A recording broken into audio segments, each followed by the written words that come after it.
So let us proceed to another issue in practice, which are the sexuality and attraction.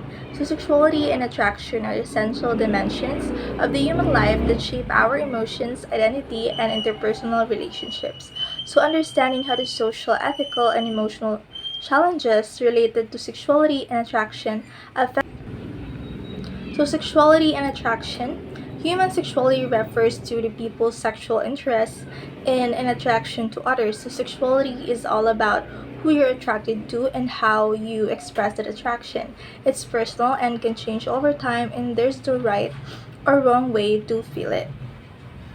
So sexuality differs from biological sex in a way that sexuality refers to the capacity for sexual feelings and attraction, while biological sex, on the other hand, refers to one's anatomy, physiology, hormones, and genetics. So there is a gender-bred person, which is a cute visualization of the differences of our identity, expression, attraction, and sex. So next, we have the components of sexuality. First, we have the sexual orientation. The sexual orientation refers to a person's enduring patterns of emotional, romantic, and sexual attraction to one or more sexes. So it is highly nuanced concept, and there is a greater variety of sexual orientations one may identify with other than the following. So first, we have the heterosexual.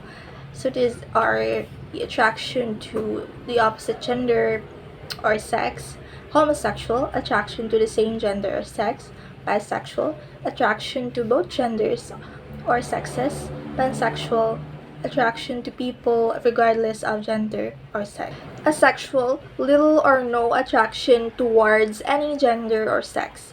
Next, we have gender identity. So, gender identity is referring to an individual's understanding and sense of their own gender. So, it is distinguished from the concept of sex that is based on characteristics that are biologically defined. So, individuals may identify internally as male, female, or a range of other variations of gender that do not necessarily correspond sa kanilang biological sex. As such, gender is increasingly understood on a spectrum instead of being a strict separation into the traditional categories of male and female.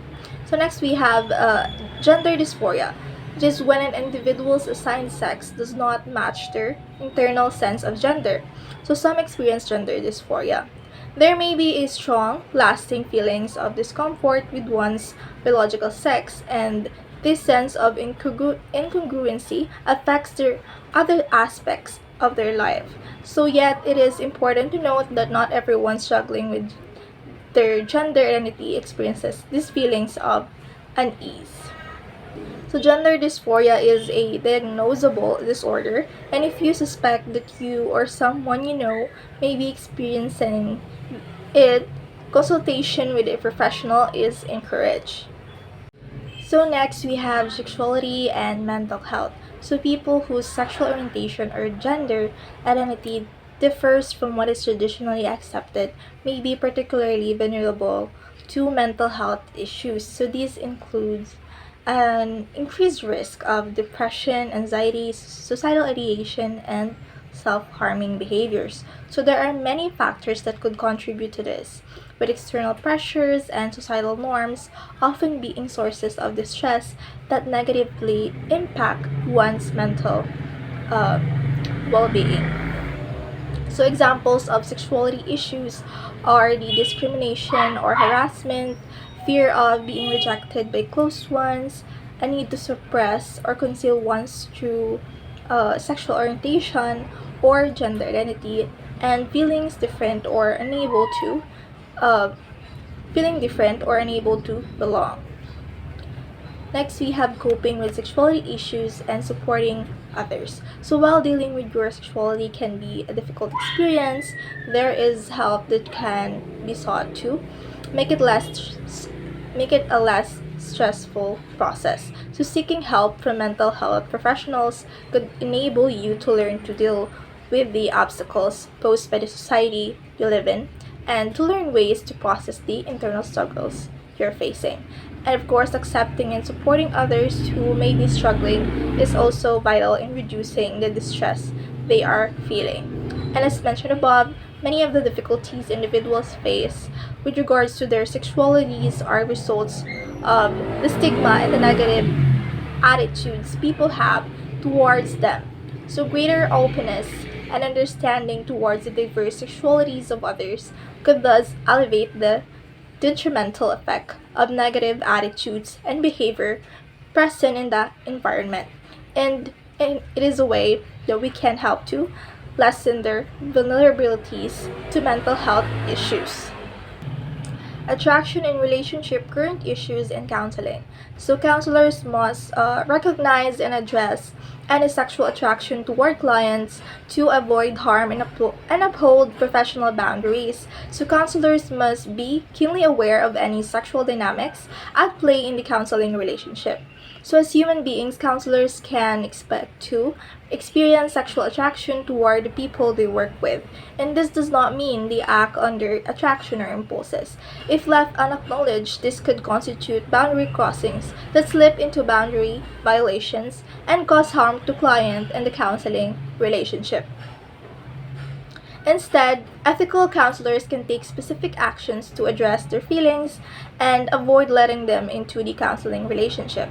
Clients may also experience sexual attraction or romantic feelings toward their counselor. So, when these feelings arise, counselors hold space for them and explore them with openness and empathy as part of the counseling process.